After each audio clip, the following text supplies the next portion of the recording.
पाकिस्तान में वापस आया इंग्लिस्तान से ये पैसा। कौन कैसे कब ले गया पाकिस्तान से ये पैसा, इसका जवाब देने का कोई भी रवादार नहीं।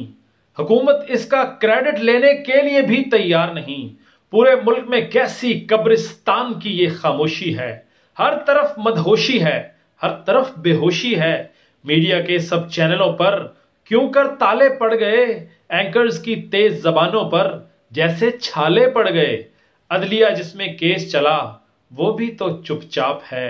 नैब पे एफबीआर पे एक सकूत की छाप है। हाकिम से कोई पूछे तो वो तो खुद ये कहता था, अब मिल्लत क्यों रहे खामोश, किसी के बाप का पैसा था। अपोजिशन भी इस पर खामोशी में खोई है। वकला और सिविल सोसाइटी भी गहरी नींद में सोई है। हुक्मरान सारे वज़रा कहते हैं ये बरमला, जो कुछ मलिक साहब ने कहा इस पर कीजिए इक्तफा। हमको इस पर बोलने से हुक्मरान ने रोका है। मदीने की रियासत वाले उस कप्तान ने रोका है, जिसमें सबने हाथ हैं धोए।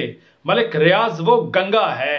बहरिया टाउन के हमाम में हर कोई क्या नंगा है। एक मुजरिम को मलिक साहब कहकर जब वो बुलाते हैं, उसके एक टीवी इंटरव्यू की सारे याद दिलाते हैं।